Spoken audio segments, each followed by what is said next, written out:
Oh, good, good, good. Wonderful, wonderful, wonderful. I'm really glad you're here. I am. I'm glad you're here. My name is Dave Hayward. My age is 61. Today's date is January 8th, 2011. We're in Atlanta, and I am a colleague and fellow historian and co-conspirator with Diamond Lil. I am Diamond Lil, and of course, stars are ageless and timeless and things of the universe. The date is January the 8th, 2011. Location is Atlanta, Georgia, here at WABE. Oh, I got it. And the relationship is a close friend that I've known for maybe 43 years. Probably. Yeah. So that's it for that part. Good. So we're just going to do a little bio just to start with. So you are from Savannah? Savannah, Georgia, land of the oleanders. Land of the oleanders? Okay. And you were born there, right? Yes. Okay. And you grew up there? Yes, that's correct. And you were born December 28th? Is that what you said? Yes. December 28th. Okay, good. And I remember you saying once that you had older sisters? One older sister and two younger sisters. Oh, okay. And they were named for the movie stars? I would assume so. It never was discussed in the family, but you take it for what it's worth. Joan. Rita. Barbara. Okay. So Joan Crawford, Rita Hayward, and Barbara Stanwyck?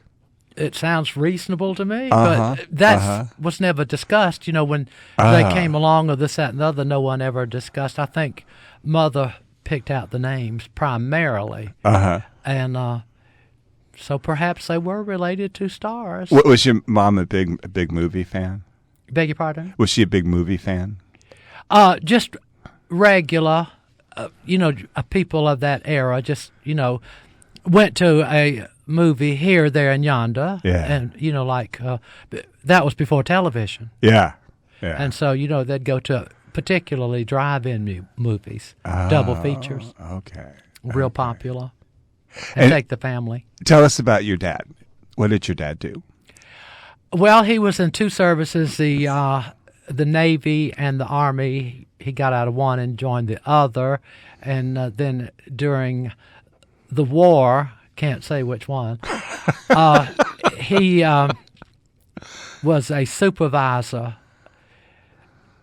in maintaining war products, for the war. It was really World War II. Okay. And so he was a supervisor. And then after that, there were no jobs and so forth. So he went on the ships as a merchant marine and sailed away to far off countries, stuff like that. So he was away a lot? Away a lot, Okay.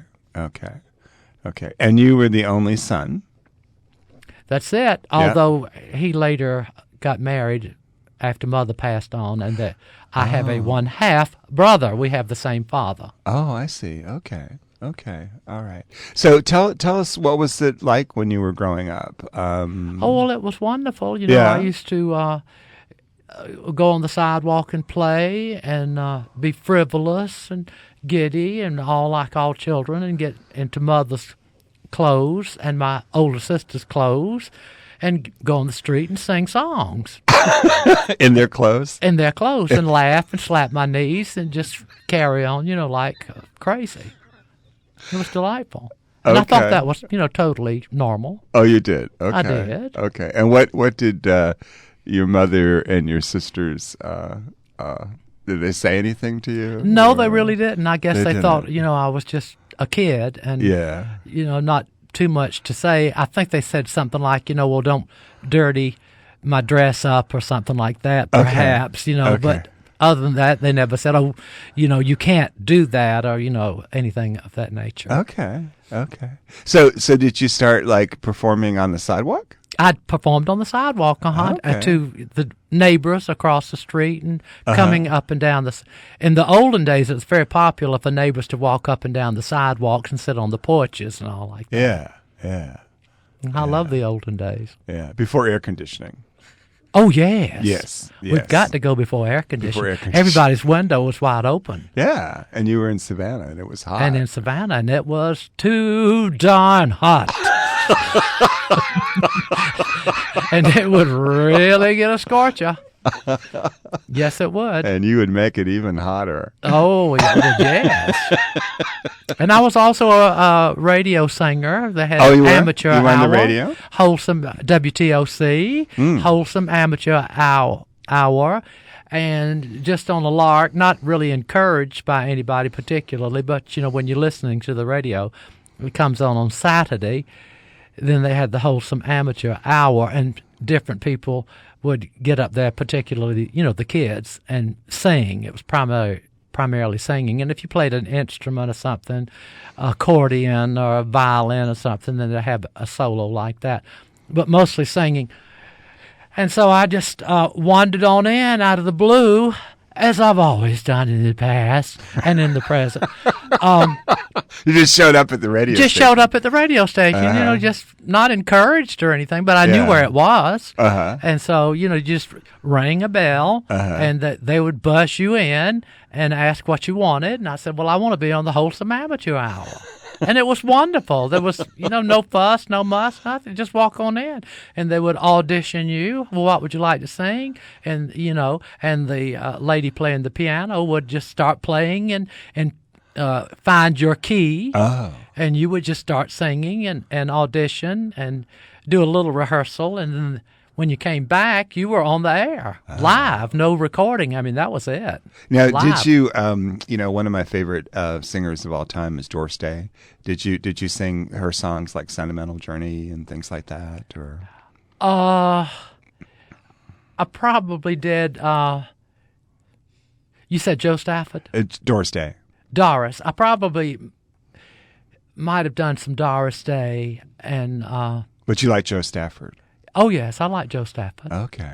I do. Okay. And others of that period, mostly singers during that time were big band Yeah, big ladies. band. Yeah. And so I did songs that were popular on the radio, nothing obscure or things that were popular that people knew. Now, wait, were you about 10 or 12 or something? I mean, it sounds like you started really early. Yeah, early on, Okay. maybe even I'd say earlier, probably Wow. 8. And you just went down to Started. the radio station. And Yeah, it was wonderful. that's You just go down great. there and just press the buzzer, and they let you And then in. that You're in on. And say, I wanted to. It's not like it is be on the today. It's air. ridiculous today. Right. You have to audition and send a tape or something. Or wow. So did you do that for a long time, for a whole time you were in Savannah? No, I did that for a little while. Okay. And then, All right. then we moved to Columbus, Georgia. Oh, Columbus. From elementary school, we moved to Columbus, Georgia, so that my father could find work, rather than having to go overseas and stuff like that. So we moved to Columbus, Georgia. So that upset my radio career. Oh, I And see. in Columbus, Georgia, being sort of a little bit rednecky, Yeah. they didn't have anything like amateur hours or anything. And then I just did my own thing, Okay. in Columbus, which was fun. The Yeah. neighbors were all real nice and home-like folks and stuff like that, and everybody knew each other's business. And it was wonderful. Yeah. And then, of course, you had Fort Benning. You had lots of soldiers. Oh, baby. Quite interesting. So did you get to know some of the soldiers? Yeah, a little. Some of them lived in the area or would visit regularly in the area and everything. Of course, I was just a young tyke. Yeah. And Yeah. so forth. But they were awfully friendly, People in the service like that were very, very friendly. Now, was one of the soldiers was any one of the soldiers, was one of them your first boyfriend, or? No, I was just a young thing. Okay. So, but I found them interesting. Oh, interesting. Okay. I found them Okay. very interesting. Okay. Did you find them attractive? I found them attractive. Okay. And nice looking. Okay. And Yeah. if they weren't, then they were just a plug. But still nice. Yeah. I mean, everybody seemed to be really nice and, no attitudes or nothing like that. They're just very friendly, warm people. Now, did your dad know that you were sometimes wearing your mom's and your sister's clothes? Yes, I didn't do that a whole lot. Okay. Not a whole lot. Okay. Now, did he ever say anything to you? Or? No, not really. Okay. He was just busy trying to support the family. There were actually 4 children. Yeah, 4 of you, right. And then it was difficult, particularly after the war, Right. to support a family. Right. And finding work was very difficult. Mm-hmm. It was not easy. Mm-hmm. But we did get supported, and so he was mostly involved in all of that. When did you start actually performing on stage? Like did you start in a club there in Columbus or? No, I wasn't old enough. Let's see. Well, we moved back to Savannah. You moved back to Savannah? Yes, after the Columbus stint. Oh, okay. We moved back to Savannah, and Excuse me. I grew up there and had a lot of fun and stuff, as a kid and stuff. Had a bicycle, and then my father saw to it that he took me down to the Savannah Morning News and told the guy down there in charge, "Put this boy to work right away." And I didn't even know what was happening. He just told me, we were at the house, and he said, get up, let's go," saying nothing, zero. And, you did what your father said, Yeah. or what your mother said. You just obeyed. Yeah. And so I got on up. So I was in shock when we pulled up Savannah Morning News office. Get out of the car, come on. But this is no information. And then when you go to the boss or the man that was at the front desk or whatever in charge, "Put this boy to work." Never specifying anything, just make sure I go to work. And so they had a paper route open. Oh. And so I got that almost right away. How old were you? 14. 14. Okay. And so I knew nothing about it. It was very embarrassing. Zero. I didn't know what was coming off. And so suddenly I had a paper route with a list, a little booklet of the names of the people that subscribed to the newspaper. And you had a bicycle, so And I had a sounds bicycle. Perfect. So, and then you put it in a huge canvas bag on the front of your bicycle, tons and tons of papers, very heavy, and you delivered them I see. to the people's addresses. You had to get up probably. No. Luckily, this was after school. Oh, okay. That was fortunate, so I didn't have to get up at 4 o'clock in the I morning. was thinking. It was after school. Yeah. So Okay. I went to school, got home, Yeah. and changed for the paper route, which gave me probably half an hour Yeah. from getting out of school to going to work, getting in, work clothes. So your dad really wanted you to go to work. Oh, yes. Well, I he see. he wanted no one sitting around the house. Okay. That's not done. He sounds kind of strict. Oh, very strict. Okay. Oh, no sitting around the house. Mm-hmm. Oh, you don't do that. So I had that paper out and, of course, made my own money, of course. And then, of course, after I came home from delivering the papers, I had to do all my studies because, I was in school and you had to do your homework. You couldn't just fail and, repeat the grade. And so I had to study until bedtime. Mm-hmm. Yeah. Mm-hmm. So I was working really hard. Now, did you realize when you were a teenager that you were attracted to other boys, and did you say anything to anybody in your family or? No, No. I didn't say anything to them because I thought it was a little bit not natural. Were your parents religious? Did you have a religious? Well, they made sure that you went to church every Sunday. What church was Sunday that? school. It was First Baptist Church, which okay. was in downtown Savannah. Okay. So they made sure that you went to Sunday school and stayed for church services. Okay. So you did that. So I did that. Yeah. And every Sunday they wanted to make sure that you got the church in. Yeah. And so that was all good. And usually after church we went to a movie downtown. Of course, you could walk everywhere. It's wonderful. Just walk everywhere. Right. And, such riding was just a luxury. There wasn't much riding in a car much. Okay. We did have a car, but, you basically walked everywhere. And I rode the bicycle to school. Right. Now, were you inspired by some of the people you saw in the movies? Were you inspired by Joan Crawford? Oh, yes. I loved all the musical stars. All the musical stars. And the dramatic stars, of course. Okay. All of them. So, Fred Astaire and Ginger Rogers and... Well, a little bit more sort of on the female side. Right. Ginger Rogers. Dancers. Okay. Ann Miller. Ann Miller. Rita Hayworth. Yeah. Betty Grable. Okay. All the huge and musical stars. Did you want to do what they did? Did you want to? Well, I was a little bit naive, and all I was just kind of thrilled to go to the movies and stuff, and not necessarily want to do what they did. Just enjoy the film, and not particularly want to do, because as a kid, you're just not sure what you want. Right. You go to school and you have to study to pass the courses. Yeah.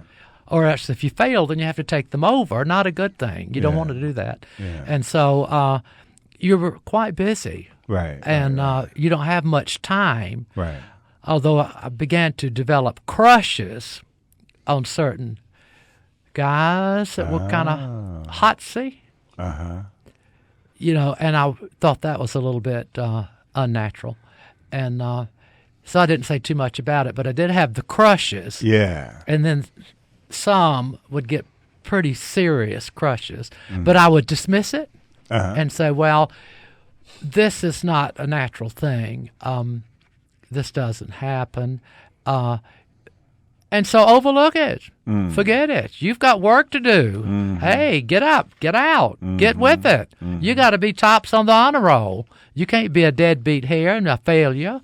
So, let's get up and go. Did you ever, meet another boy and develop anything with Oh, that yes, boy? on the paper route, I was desperately in love. Oh, Desperate. Okay. Desperately. And didn't know what it was all about. God, he was absolutely knocked out. Gorgeous, coal black hair, really dark, very dark brown eyes, thick eyelashes, nice eyebrows, a beautiful face, gorgeous white teeth, and then he was also sort of attracted to me, and I couldn't wait to see him, and a little bit vice versa, and then one day he came, found out where I was delivering the papers, and said, "May I help you deliver those?" Now, this number was quite masculine. Yeah. And I said, well, yes. And so he really knew how to roll them on up real tight and sling them up to the third stories up to these porches and everything.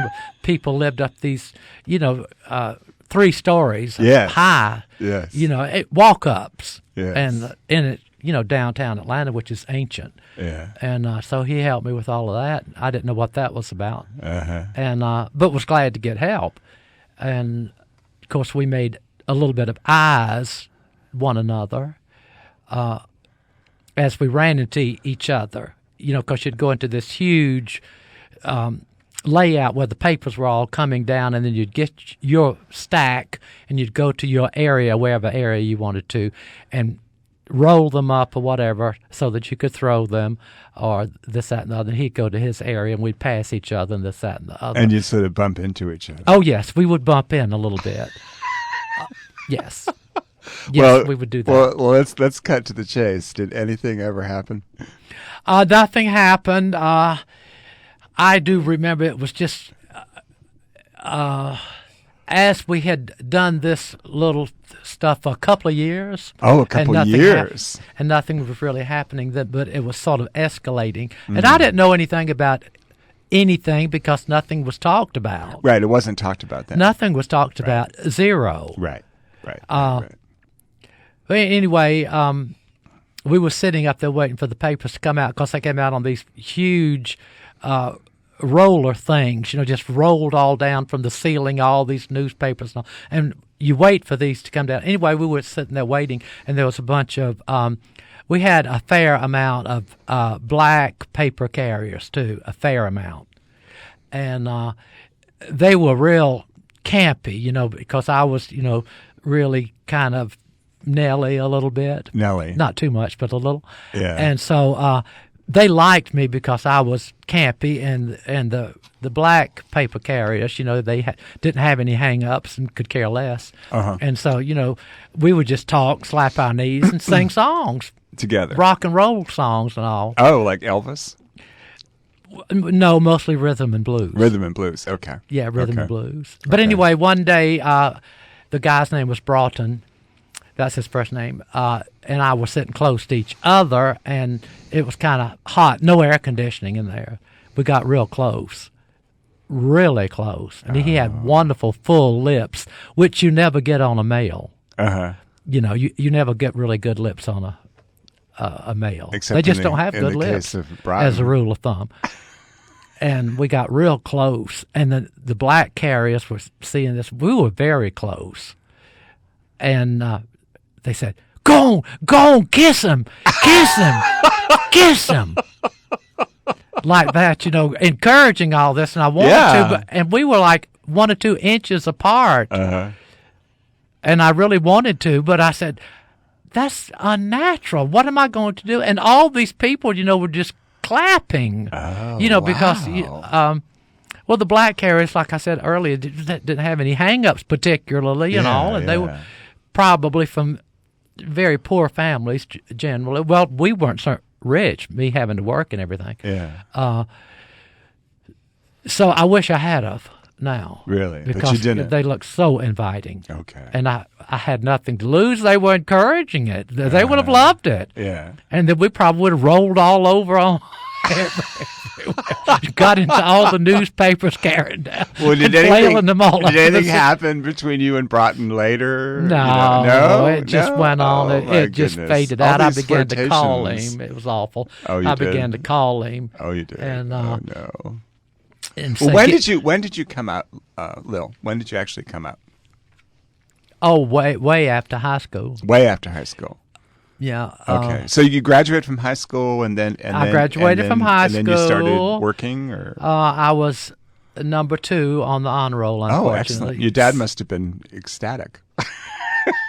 No, he didn't pay much attention. He didn't pay much attention. No, okay. Not too. It's not too much encouragement, much at home. Oh, okay. Although my name was listed, tops on the honor roll. Well, there you go. And everything, and should have been valedictorian, and I'm still upset to this day.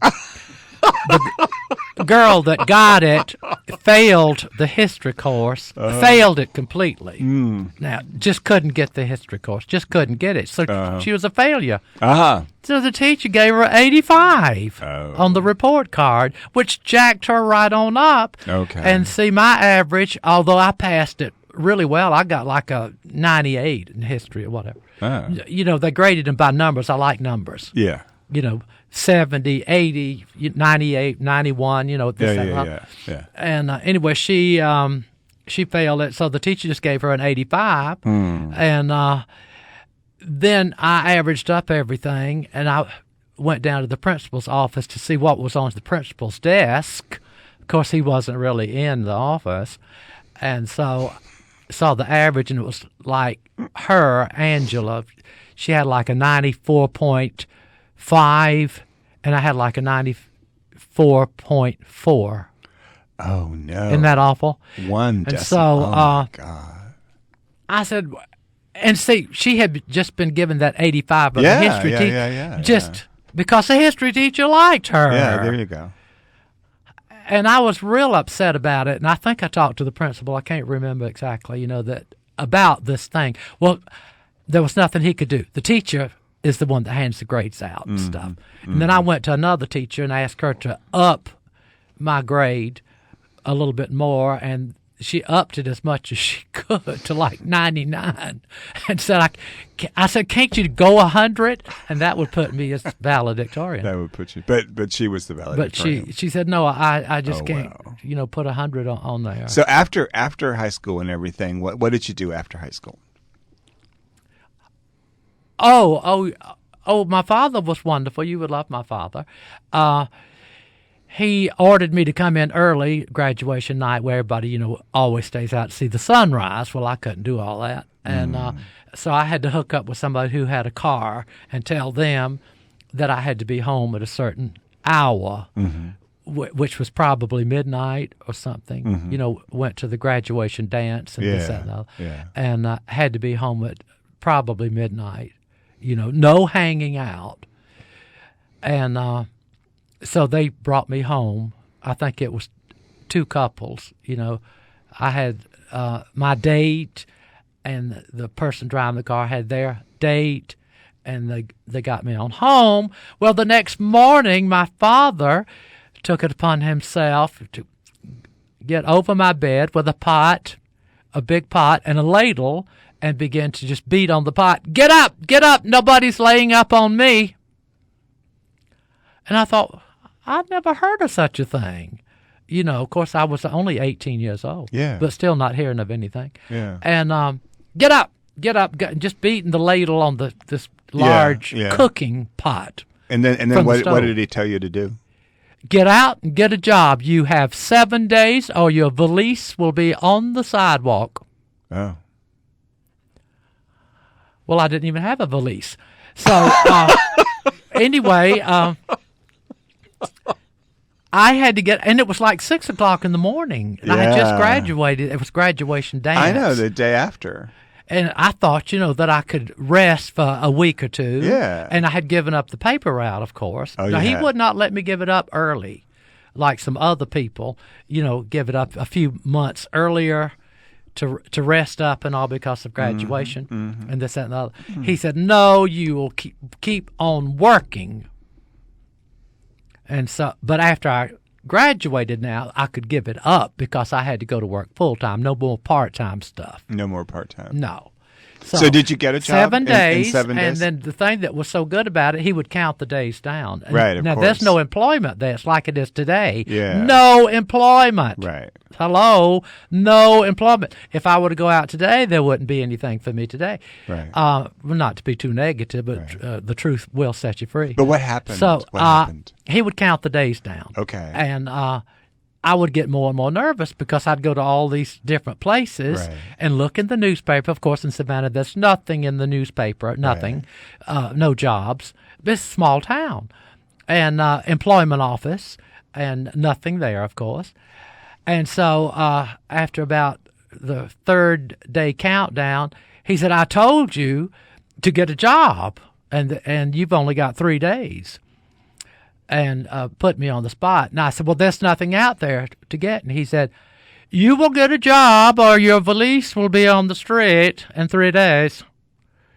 He said, go from one door to the next door to the next door to the next door and get a job. No one is going to lay up here. So I began knocking on doors at random. Just go down the main street and just go on in and ask for a job. So I went into a bank and sailed on in there and asked to talk to the gentleman in charge that might do some hiring. And I talked to a vice president or whatever title he had, one of the executives. And I said, I had just graduated and I was looking for a job. And he said, well, wait just a minute. I have this other official, executive or whatever, to talk with for a minute or two. And then they conferred, and then they said, well, really, we've never heard of anybody walking off the sidewalk and asking for a job. Did you tell him about your father? And I say, well, my father says. You don't know. Yes. my father says, If go I ahead know. and get a job. Did they give you a job? Well, they said they had been thinking about it. Okay. They said, well, we actually had been thinking about it somewhat, but had made no decisions. But there was some talk about possibly hiring another clerk in the bank. But we're glad that you did walk in and stuff like that. And we will, be calling you because we've been talking about it some. Mm-hmm. So sure enough, they called me within a day or two. Oh, thank God. And saved me, thank God. Otherwise. And then I told my father, I said, well, they've called me and they want me to start. With 3-4 days of, it was good. It was a quick start. It wasn't like a month or anything like that. God only forbid. Yeah. And you would have been on the sidewalk. Yes. And so, and then you had to pay room and board. Oh, okay. Oh, you don't get out of room and board. Did your mom just kind of go along with whatever your dad said? Was that so she really didn't like stand up for you or anything or? Well, she would argue some, but she usually lost. Yeah. And so forth. She'd give some arguments here, then yonder, but like I said, he won on out. Nobody's going to lay up on. Yeah. Okay, well household. let's move on from there then. So you started working at the bank, and then Yes. and then did you gradually start performing, or how did that happen? I met some actual gay people in the parks where they used to hang out and all. I thought they were a riot. Okay. And they said they thought that I was a basic closet case and I needed to be brought out. And I didn't understand all that, really. But I liked the people because they were wild and this, that, and the other. And they would talk about gorgeous soldiers and sailors and Marines and stuff walking down through the parks and this, that, and the other, how wonderful they were and everything. And I said, well, they're not bad.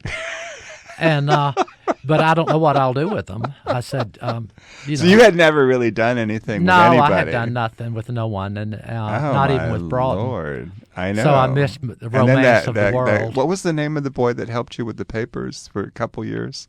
Broughton. That was Broughton. That was Broughton. Yeah, Broughton. Okay, the same guy. Sorry. Okay. Yeah. Okay. And, all right. yes, same one. And so I had done nothing. And knew nothing except that these gays that were out, I thought they were interesting people, and they did stuff, like hang out at a soda shop or have a burger or this, just stuff like that, and cruise the beefcake all on the streets and stuff, and pick them up. And I said, well, I don't know what I'd do with them. I said, hug and kiss, I guess. But what else are you going to do? Now, did somebody help you find out? Yeah, they helped me find out. All right. I would think because you were like 18, right? And 18 and never been kissed. Yes, never been kissed. Isn't that awful? And I had dated 2-3 girls that I got real horny for. Okay. And didn't know why. Did you kiss them? Yes. You did? Yeah, yes. And but you didn't. I fell in love, too. Oh, you fell in love. Okay, so you fell in love with some of these desperately in love. girls. Oh, yes. We hooked in and dated. Okay. 2 or 3 girls, dated regularly. So they were pretty hot looking. you also are attracted to women? Yes. Okay. Not as much as the gentleman, but right. Oh, yes, I had fallen in love with 2 or 3 of them, and thought they were just delightful. Right. And everything seemed fine. Yeah. And wondered, why I got excited and aroused and everything around these females.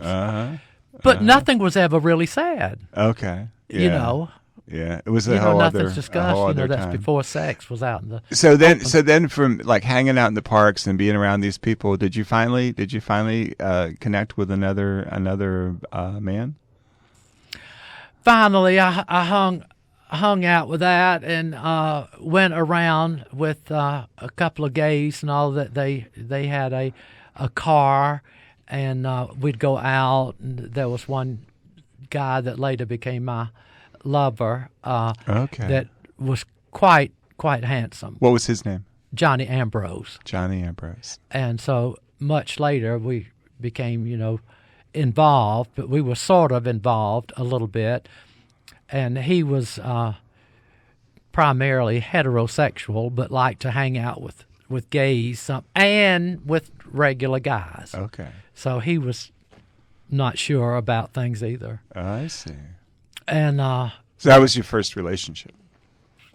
real relationship. That was first real relationship. Yeah. So tell me then, how did you end up performing? Oh, the performing. Well, I would get invited to parties, when I was hanging out with these gays that were out already, fully out, and would cruise around the parks and stuff. And all some of them had cars and this, that, and that. And going to parties and stuff, they would just have music, and I would just sing and boogie to the music. Okay. And then so I became a hit at parties, although I really wasn't out. But I became a hit star, and they got invited to a lot of parties. Okay. To do these things, and didn't even know why I was doing them. Just doing what comes naturally. Yeah. So then, that was a song. That's right. Did you finally end up performing in a club? Not in Savannah, because of what. In Savannah, you went to straight clubs that were totally straight and that would have a sprinkling of gays. I see. And some clubs liked that, and some clubs did not really want gays in there. Didn't want them in there, so you didn't go there. You went to the ones where the bartenders and the owners and all liked gays, thought gays were fine because they spent money, and they were out to make money. And so gays were welcome, along with primarily straight people. So gay bars. Did you start performing in one of those clubs? I certainly did. Okay, which one? My favorite, it was Charlie's. They call it Charlie's. Something Gardens, Colonial Gardens in Savannah. And my favorite song, of course, was "The Barefoot Contessa." The Barefoot Contessa. Ava Gardner. Loved the Barefoot Contessa. And all the soldiers and sailors would just scream, and I'd kick the shoes off and whirl around the room in a wild fashion and pull I would wear blouses at this point, pull it down, not showing anything. I see. But just kind of pull it down and just sail all around the room. It was a large floor. It really wasn't a dance place, but I made it so. I see. It had the booths all around where everybody sat, and the bar stools and everything, and this music would come on. That one, I loved the Barefoot Contessa, and there was 2 or 3 others. Something about Madeira or something, which had this oriental clang and stuff. It's just divine. Just divine. Just wonderful. So you started like having fans and having a following, oh, yes. And you said the soldiers would love you. And yes. Now the gay soldiers and the straight soldiers, they were primarily straight. Primarily straight, okay. But they were horny. But they were horny? So that's all that counted. But they loved and I you didn't anyway. know the difference. And so they were just gorgeous and horny and everything. And primarily available. Now, were you really inspired by Ava Gardner? Because she was the Barefoot Contessa, right? Yeah. She was the Barefoot Contessa. Yeah. I was inspired. And so Okay. forth. So I did all that. It was really wonderful. Oh, wow. Oh, and then I started going on the naval vessels when they had open house. Oh. To the public, and you could go up these the gangplank and everything, and up these things that had ropes and all to hang on to and go aboard the vessels for open house, and the sailors would have music playing, rock and roll, and I would dance on the bows of the ships. Right on the ship. And sling discretion to the wind. Oh, my goodness. And they adored and worshipped and would gather in huge circles, and the commanding officers could do nothing with them. Because they would scream and holler and toss me in the air and everything else. Toss you in the air? Yes, it was wonderful. Pick me up, just toss me in the air. Wow. And I would wear these wild peasant blouses and everything. Well, listen, we're gonna stop for now, and we're gonna continue. We just got started. I know we're gonna do part 2, and we'll just pick up from where we are, okay? Because it sounds like your career is going on, and we need to just kind of tell the rest of the story So yes, it's exciting. So thank you, Lil. I want to do the Diamond Lil story. We'll do part two. We'll do part two next time. So thank you very much. This has been really interesting. Thank you, Dave. This has been a delightful thing, and thank you, Lola. Whatever Lola wants, Lola gets. Well, I hope she got it today. For having us Lola's satisfied. Here. Yeah, this is a wonderful sanctuary away from the world. Thank you, everyone. Thank you, Manning. My name is Dave Bryant Hayward. I am 61. It is January 15th, 2011. We're in Atlanta, and I am friends with Diamond Lil. I am Diamond Lil, and I am happy to be here at WABE Studios with my friend Dave Hayward, who will ask me a few important questions, and those that I don't want to answer, I probably won't. This is January the 15th, 2011, and I'm a good friend with Dave, as I said earlier on, and he will be interviewing me, and we will go from there. Good. Let's pick up where we left off a week ago. Okay, that sounds wonderful. And we were talking about you're beginning to perform in Savannah. And you talked about doing an act that was based on the Barefoot Contessa? Yes. That was publicly. Yes. In a bar. Okay. What was the bar? I think it was Colonial Gardens. Okay. It was downtown Savannah. Uh-huh. And it was an intimate bar. They had a jukebox for entertainment. And then people came in. A lot of service men came there, and people that lived in the city came there. It was what you would sort of call a beer joint. Uh-huh. Primarily, sit around and drink your beer or a cocktail or whatever you want to do, play the jukebox. And then you performed in Savannah for about 10 years, right? No, not that long. Not that long. Probably. Okay. Probably, well, let me see, 4 or 5 at parties. 4 or 5 at parties. At parties. Okay, but you also performed in some of those bars? Oh, yes. Yes. Yes, I did. I, as the notion struck me. Right. If something came on that was encouraging on the jukebox, had a good beat, then I'd say, I've got a groove to that beat. And it could be rock and roll. Yeah.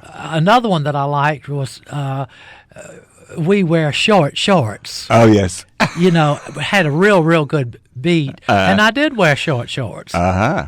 And you could really dance to that number also. Okay. Now, was this kind of something that you did sort of like on the weekend, in the evening, in your spare time? Yes, weekends, probably Friday and Saturday. Okay. And then meanwhile, you had like a regular day job. Yes, I had right? a day job. Okay. And then you were also in the National Guard? Yes, Air National Guard. The Air National Guard. Okay. Travis Field. Why did you decide to do that? Or well, in order not to be drafted.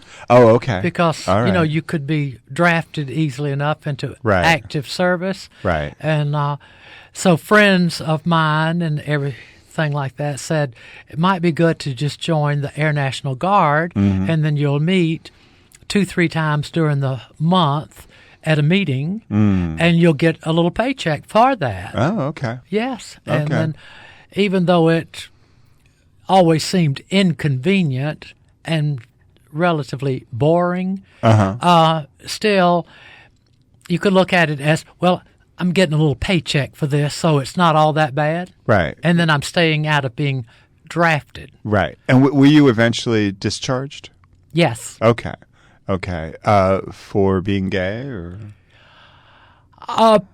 Probably they didn't want to exactly say that in particular. Okay. And when they suggested such a thing, I said, I denied everything. Right. Right. This was like probably what, about 1960 or something, or do you remember what more year? like 56. 56. Okay. Mid-50s. Wow. So, one of the things that I wanted to talk about, because I do want to move into your coming to Atlanta, you talked about really experiencing a lot of harassment. A lot of what? Harassment. Well, yes, generally, but then other people were harassed too that might be in the park, right, or on the sidewalk or something, so it didn't right. necessarily have to be me in particularly. It could be Savannah trying to make money, with charges, that they could fine you, and you pay the fine, and then they make a little money for the system. One of the things that you talked about another time was, you said, I could just be walking down the street, I could just be standing in the park, I could just be standing in the bar, and I would get arrested. Yes, things like that did happen, and it seemed like a lot of bad luck followed me, coincidences that weren't in my favor. Although a few things that did happen were in my favor, because I'm sitting here at the table, alive and a survivor. And in one piece. In one piece. That's right. So you have to look at it that way. Yeah. So in my favor, I'm here. Now, when these things happened, were you in drag? Were you in women's clothing? Not really. One or two things in that, but usually, dressed a little bit with sequins or something, or flaming colors mostly. Flaming reds, oranges, blues, purples, or something. The colors. But not trying to make people think that you were a woman. Just outrageous. Not outrageously, because you could colorfully. Go to a men's shop and you could buy a shirt that was a bright purple. It sounds like Savannah was really intolerant. They just needed to make a quota of arrests. Yeah, you were kind of just sort of basically, a notch on I assume. Right. But they did some purging. Yeah.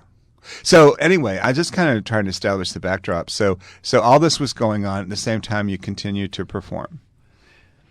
In the bar. In the bar. In the Colonial Gardens. In the Colonial Gardens, okay. And then at some parties, if somebody, had a cocktail party or something, I would do a couple of songs like that at the party.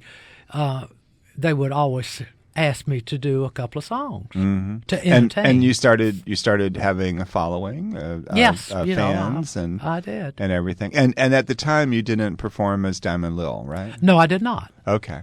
I was simply Lil, L-I-L. Just Lil. That's it. Okay. Oh, and then a friend of mine gave me a last name, Capone. Lil Capone. Lil Capone. And I said, well, that has a ring to it. And Capone. And then some of my close friends would just simply call me Capone. As a friendly thing. Well, Capone, what are you going to do this evening? All right. That kind of thing. Okay. Young and that kind of thing. People, they do that in school now, I guess. Give you nicknames and things. Did your mom or you have three sisters? Did they ever see you perform? No, they didn't. But they knew that you were performing. Well, they knew that I dressed fairly flaming, but they didn't pay that much attention to it, because it's basically, if I bought a shirt of this, that, and the other, it was, a gentleman's shirt. It could be wild colors. Right. Stuff like that. So they didn't really pay that much attention to clothes. And you didn't ever really talk to them about what you were doing or anything like that. No, it kind of sounds to me like they accepted you, but they didn't really talk about it. That's correct. Okay. They just didn't talk about. Yes. And did your dad have anything to say, or? No, not really. But sometimes you could hear whispers behind closed doors. I see. Yeah. Did your mom and dad ever pressure you to get married, or? No pressure. Okay. Along those lines, not any pressure. Okay. It kind of sounds like Live and Let Live, sort of, kind of. So For the most anyway, part. so let's go to 1965, and that was when you left Savannah. Yes. And did something kind of force you to leave?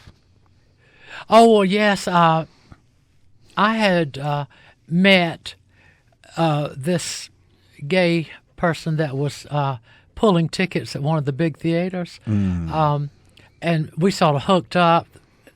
He was in high school, like in the 12th grade. What was his name? Melvin Searles. Melvin. That's Okay. his regular handle. Uh-huh. And he knew my two sisters that were still going to the same school. Oh, okay. I don't know if they were in the same classes per se, but in high school, people in the halls and this at recess or the lunchroom or whatever. Right, yeah. But anyway, his father kicked him out and said that I don't want you in my house, because I think that you're gay, and I just don't want that in my house. So I wish you would get out and find another place to stay. And he was a senior in high school? Yes, and so we were friendly. Right. And so I had a large apartment of my own with extra space. So I told him that he could come stay with me with provisions that he would help with household duties. The apartment was large. Right. And it was glamorous. Oh, of course. Oh, it was very glamorous. Of course. And so anyway, he said he would, and that he would, help out domestically. He had no money. He was going to high school. Right. But And then he also been thrown out. and thrown out. Poor guy. No place to go. Poor man. So I thought that was a good deal, and we got along really well. Oh, good. So I named him quickly Evelyn. Evelyn. I thought that suited him well, Evelyn. Did he perform too? He would imitate me and wear wild clothes to high school. The sincerest form of flattery. Well, he would try to imitation. be like just plain Lil. All right. Lil Capone, actually. Yeah, there you go. He would try to be like Lil that Capone and Jr. wear wild, clothes to high school, and would get dished a little bit with Of the course. straight Yeah. guys, but Yeah. it wasn't anything like getting beat up or anything like that. Oh, not that some bad. slurs and "Hey baby, what you doing?" and things like that. Little romantic slurs. And then he could just shake his booty. Yeah, he would. So you two lived together, and then did you decide to move to Atlanta? He eventually, of course, graduated and did okay with that and stayed around for a while. And then I had a friend that lived in Washington, D.C. that had moved from Savannah for greener pastures, but they weren't. And so he's living in D.C. So he summoned Evelyn, who was interested in leaving Savannah after high school and everything, to come to D.C. Mm-hmm. So I lost a very good household servant. Oh, okay. And that was really good because of the situation and his having no money. I was able to get, all kinds of kitchen assignments done, dishes, setting tables, maybe some cookery, some vacuuming. So dusting. when he went to D.C., then what did you do? Oh, it was really bad because, I had missed him, grown yeah. used to that Right. and everything. Yeah. And Savannah began to dry up also. They They took away the soldiers Oh. and sailors. Oh, dear. And Marines. Oh and my God. paratroopers. Oh, God, a awful. famine. The streets looked like they had been ravenously picked. Were they closing a base or something, or bases, or? Well, Hunter Field, they just began to tell the airmen not to go downtown Savannah, that it wasn't a very nice place to go, and they would prefer that they didn't go downtown to these haunts where they could possibly run into prostitutes and dreadful, dreadful gay people. Oh, no. Oh, it was just awful. Oh, my God. And so the airmen stopped coming into town, and then the sailors quit docking there because it got around the naval people that Savannah was not a nice port in which to let sailors loose. Oh. And let's just avoid Savannah and perhaps go to Jacksonville Oh. or something like that. Okay. So the ships stopped coming in, which was dreadful. And a lot of them were your fans. Oh, well, you depended on the kindness of the sailors. That's right. And they were right. kind, but you had to watch it, too, because you could get into trouble. Yeah, I'm sure you did. Oh, yes. We got into but some you're still scrapes. here. You survived. I'm you here. Survived. So you said Savannah started to dry up, and so did you think, well, I'll go to Atlanta and there'll be more opportunity? Yes, I had a couple of friends that had moved to Atlanta.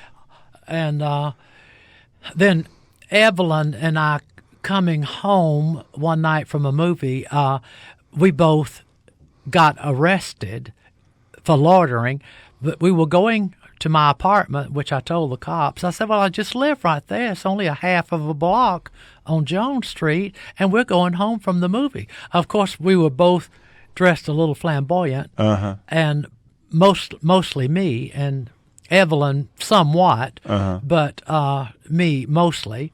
And so they threw both of us in jail, and then for loitering, your greatest charge you can have, and wouldn't let us. I said, but I just live right there.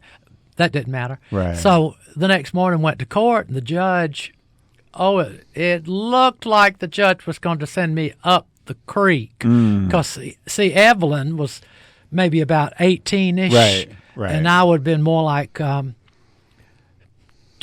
20s. Yeah. So, all that's on record before the judge and all of these great things. Yeah. And so the judge probably thought I had an influence over someone younger. Right. So he was coming down. Well, I don't know what to do with you. Oh, let me study over this thing. I just don't know what to do with you. What happened?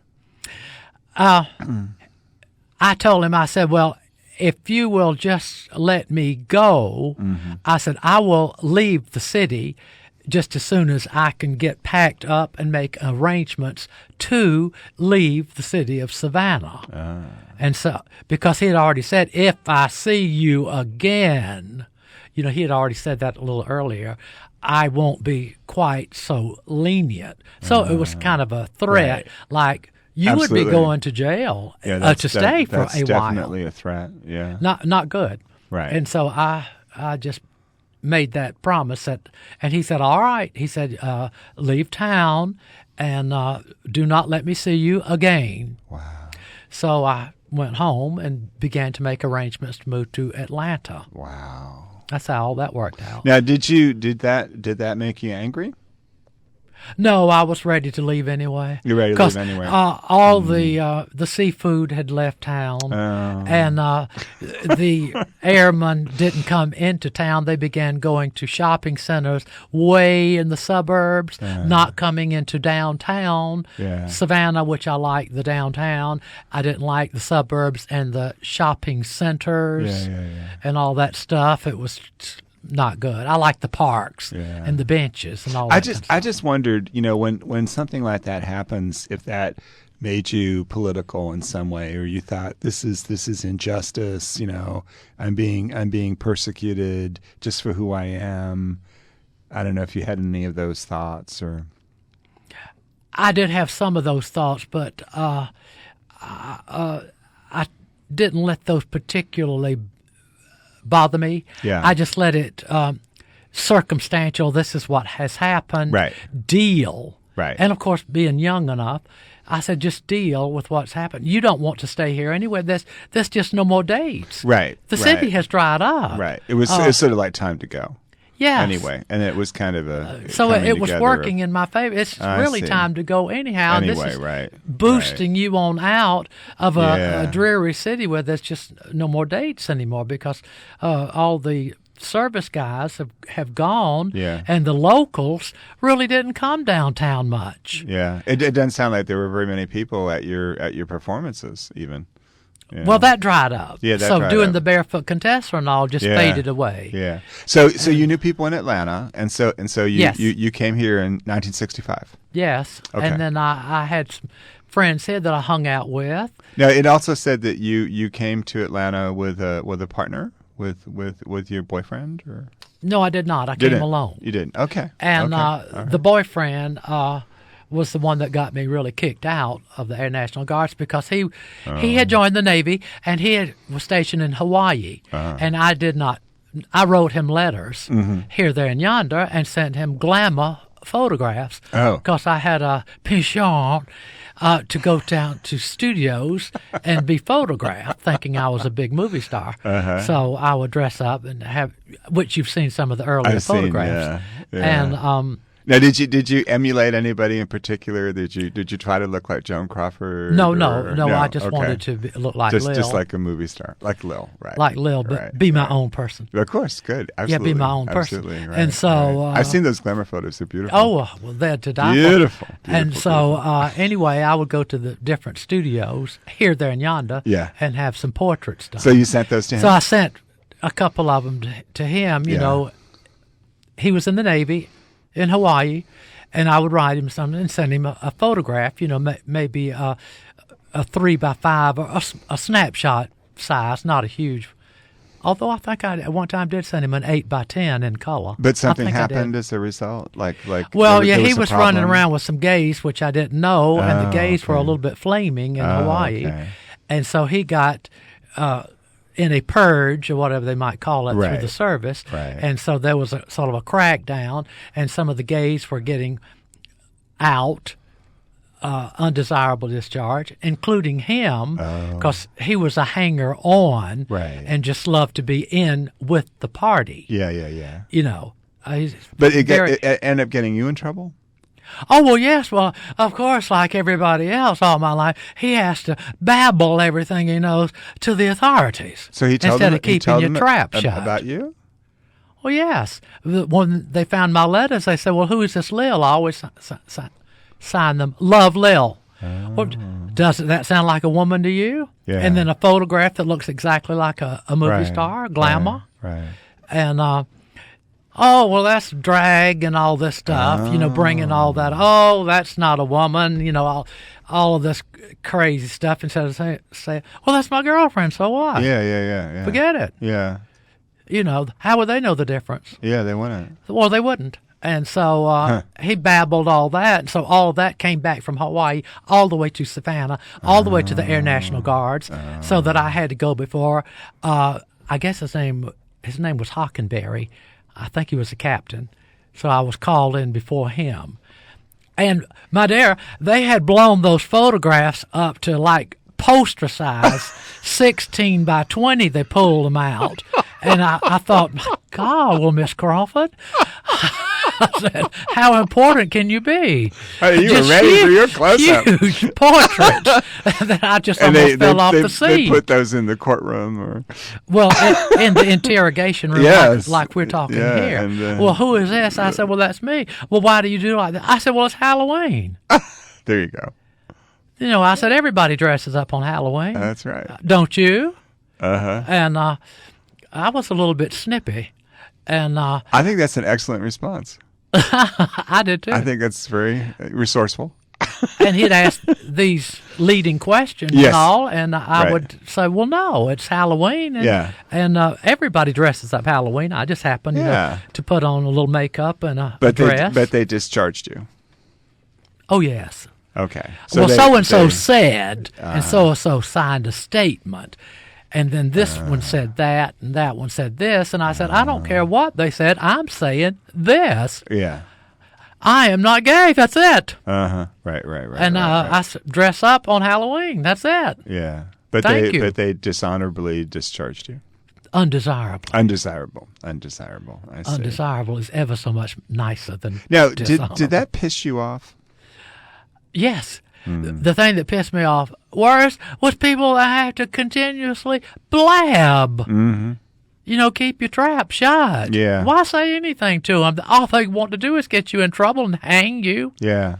I would say from Hawaii came all the way in, and then another friend of mine got hung too. We ran around together. Yeah. He got kicked out with an undesirable. Of course, he said nothing to them either. He gave them a couple of smart answers. They asked him. They said, Well, this Lil person, do they have what you would consider a feminine apartment? Of course, it was high movie star, looked like a movie set. And everything. And, of course, the friend said that he didn't know one thing from masculine and feminine. Said, well, one thing, I don't think there's any balls or a cock hanging around on that. I don't know one thing from feminine to masculine. You'd have to see it yourself. Of course, it was highly feminine, with all kinds of Lil portraits all around and drapes and flaming colors and I didn't know the difference. It was just... I decorated it. You made a beautiful apartment. It was. It was a showcase. There you go. There was a whole thing in the show Glee on TV about how the young man Kurt does that. He makes this beautiful apartment, and then the big high school jock comes in and he says this is just queer, and then the father really stands up and he says don't you call my son a queer? And he tells his son that he created something beautiful and he should be proud. So we've come a long way. So I was thinking when we're talking about this, because I remember, being a teenager in the 60s and how these things would happen. And it did become the basis for the gay rights movement, which really didn't take off until Stonewall, until the Stonewall riot. But I was thinking that a lot of things like what you're talking about is exactly what we talked about it was the gay rights movement before Stonewall, but after Stonewall, after that happened, then all these organizations cropped up and everything, and it's exactly what we were talking about, that we needed to put an end to those kinds of things, that we were being persecuted. So it's kind of I kind of think you were really a trailblazer, a pioneer. I worked to being a pioneer, yes. Yeah, a martyr. But I never said yay or nay to him. Yeah. I said, nay, I'm not gay. Yeah. I'm sorry. Right. There you go. Oh, well. So you came to Atlanta, and then did you start performing right away in Atlanta? Just parties. Okay, parties. Parties asked me to perform. And back then, there wasn't so much. Were there actually gay bars in 1965? Mrs. P's on Postilion, the hotel is still there. Right. I think they call it Postilion Hotel. Was that the only gay bar? Mama Mia's down on Peachtree at 13th. Okay. Was one, right. But Miss P's primarily. Right. And she really worked to keep people in there and make a fortune off of... Now, was there actually a Mrs. P? Yes. Oh, okay. Her real name was Phillips. Oh, Vera. Okay. Phillips. Vera Phillips. And, of course, she was a BITCH. And if you stood around with your drink, about half the drink, she'd come around and nudge you real quick. Drink up. Order another one. Come on, you can't stand up here. And so you'd be standing out there with a nice she half was a glass. really in it for the money. Oh, yes. Okay. So it wasn't that she loved gay men or something. Oh, no. She began to because of the money. Oh, yeah. She realized she could really make some money off of gay men. At first, she denied them and moved over to a little restaurant on Piedmont Avenue across the street from the park. And the restaurant didn't do anything. She got out of the hotel because she discovered that gay people were coming there at night. Oh. During the day, the Sears and Roebuck crowd came in for lunch. Yes. That was fine. Right. But at night, the gays came in, so she wasn't going to have that. So she opened a restaurant on Piedmont and discovered she had no business because people just didn't go to it. Yeah. So she had to move back and accept the clientele that gave her bread and butter, which was quite good. So did you go to her and say, I would like to perform? Oh, no, she didn't have it. She sold out, and then a gay Chuck guy Kane, bought it. Right. Chuck Kane, he was the manager, but the real owner, I can't call his name. Yeah. He also ran... And Chuck said, I'd love for you to perform? Yeah, well, he wanted to get some performing in there for one reason or another. And so after he got hold of it as like main manager, Right. he began to work that out with the downtown Vice Squad and this, that, and the other, so that it could come about. So that the Vice Squad would leave you alone. Yes. So Because he worked that through them. what I was told by Billy Jones and a couple other people is that when they performed in drag, that there was a city ordinance that they had to be wearing 6 items of men's clothing. That was said on and on and on. I think that, I don't know if that's true or not. It used to be 3. 3 articles. Right. I think that could have been all blown out of proportion and perhaps made up. Right. Because even though you could put a rolled up man's sock in each breast, that's 2 pieces. There you go. And some jockey shorts, that's 3 pieces. Yeah. Well, who in the hell's going to be looking up under all the dresses and all for that, the pieces? So I think all the thing was just a bunch of hokum. Yeah. Now, were you ever arrested for performing? For performing? Yeah. Not for performing, but I had been arrested for female impersonation. In Atlanta? Oh, well, yes. Oh, okay. Okay. I appealed the case and I won it. Would they actually come and stop your performance? No, they didn't do that. They didn't do that. They didn't do that. They did not stop any performances. But they told Chuck one time, said, we're having a little bit of trouble down at City Hall, so we're going to ask the performers not to stuff their blouses with artificial breast. Just leave that out so that folks coming in will know that it's really men. Oh, okay. Okay. But that only went on for a few months, and then it was okay, and then you could stuff them back again. Okay. With falsies. Okay. Now, during this time, you also had an antique business, right? Yes. Okay. That was sort of your day job. Yes. Okay. Okay. Yes, that was my day job. And you did well with that. I mean, that was your. Well, I did okay with it. When you say that, I would consider myself very rich. I did okay. I made a living, not as well as I would have liked to. Yeah. So basically, like, performing was kind of like a sideline. That's it. And also, a fun thing. When you performed, did you always use your own voice as a singer? I usually would sing along with the record, like if I did an Aretha Franklin-like Respect, I'd kind of sing along with Aretha. Right.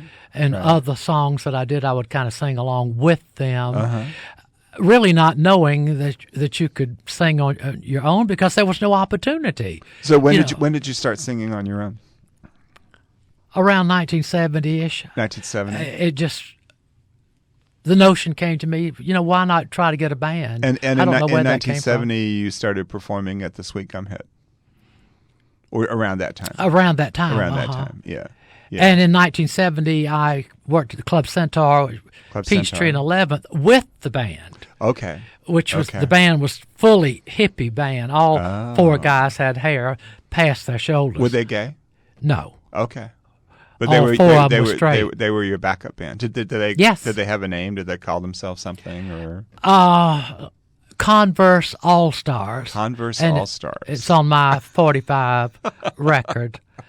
Diamond Lil with the Converse All Stars. That was the name of their band. Converse All Stars. Wow. And they were quite good. And, yeah. And we attracted a lot. We did well at Club Centaur. Okay. And then they had the pantomime acts also. Yeah. And we were sort of a specialty. And then you actually started. You made a 45, right? Yes, I made a 45 with them. And that was like by an Atlanta record producer or music producer. Oh, by me. I always pay my own way. Oh, and you got together with somebody and did that. Okay, because that we went to a studio. I don't know of any other performer that did that. We went to a studio somewhere on the south side and cut the record, a 45, right. And sent it to the tapes to Nashville and had it pressed out. And they sent me, just 1,000 45s, wow. By the express mail. Okay.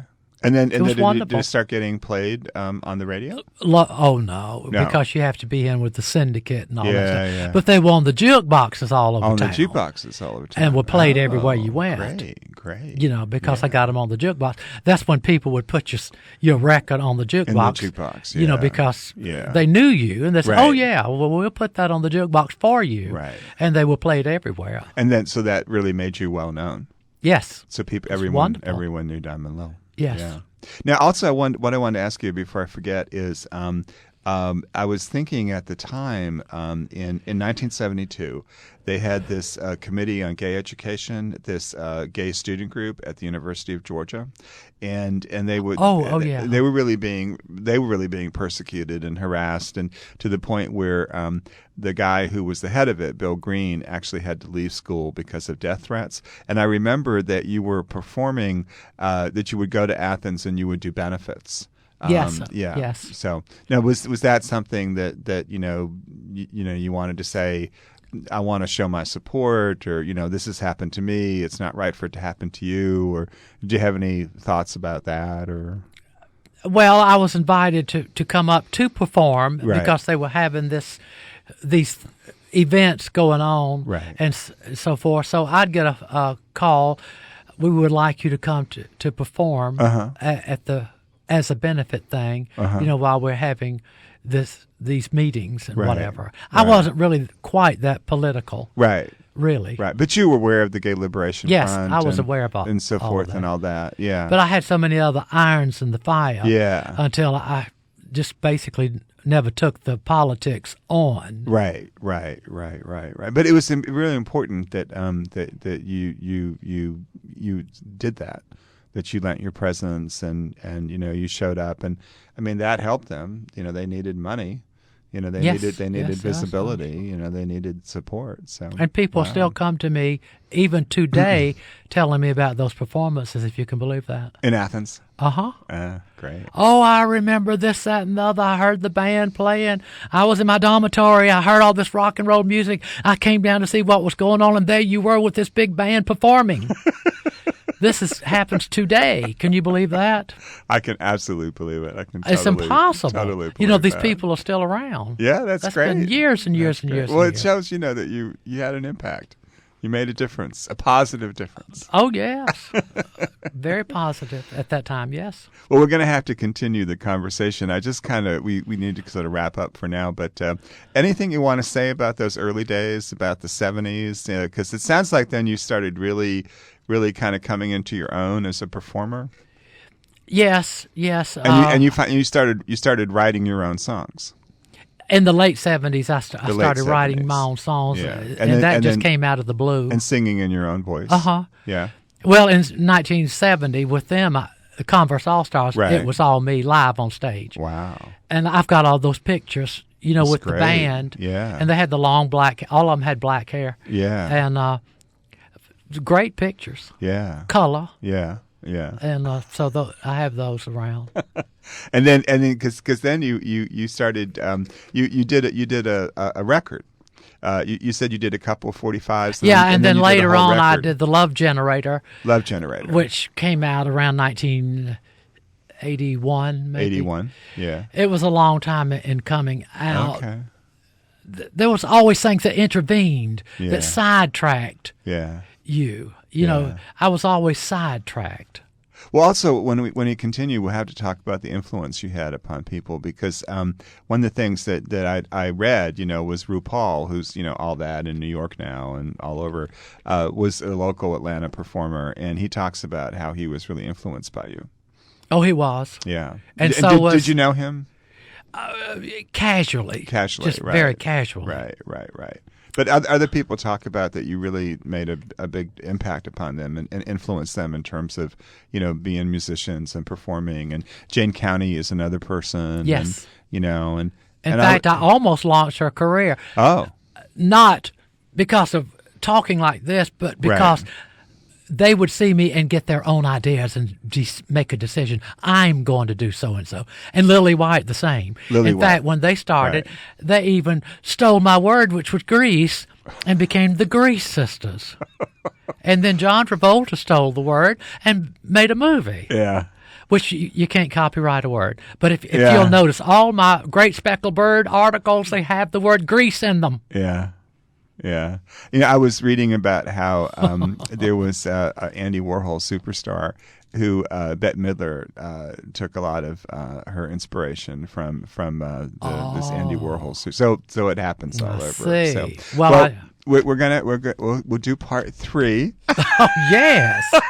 So any last thing you want to say? Well, I've enjoyed it, airing some of this stuff, and hope the listeners enjoy hearing it, at their leisure. And We're whenever. just going to do your life, girl. Oh, I know it. We've got to get it out to the public. That's right. How exciting Release it was. to the world and change civilization. Well, thank you very much, Tom. Yes, well, thank you very much, Dave. It's been a pleasure. And with our audio lady, Miss Lola. Miss Lola. It has been wonderful. Lola. She's been quiet, but our surrogate mother. She's been on the controls and adjusting the vocal. So we thank Lola. We'll have to have another date with Miss Lola. Oh, absolutely. And with Tom Lil. Oh, Yet another absolutely. date. All Positively. Right. Thank you so much.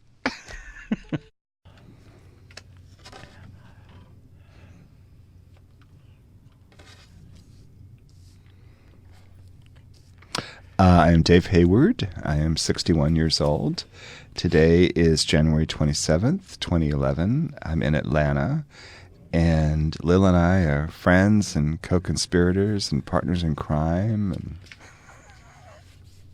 Yes, and we are here at WABE Studios recording again for the third time, which I've grown so accustomed to being here. I feel like I'm employed. And what is your name? And my name is Diamond Lil. And you're ageless. And I'm ageless, like the stars. What's today's timeless. date? What's today's date? Today is January 27th, 2011, That's right. Thursday evening at 6 6. p.m. 6-ish. And that's it, 6-ish. Good. So we're going to pick up where we left off.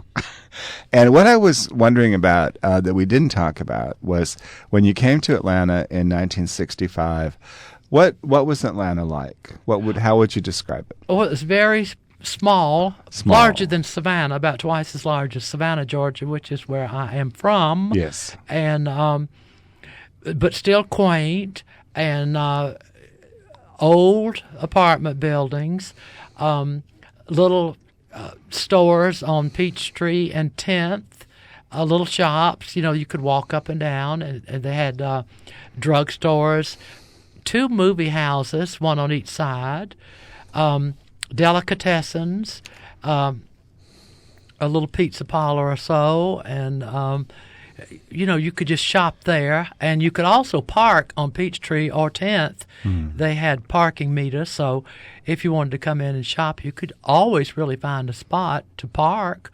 It wasn't all that, like it is today, where you can't find parking, and if you do, it's $10, for an hour or whatever. Because now it's full of high rises, and there's all these office buildings, and it kind of looks like downtown.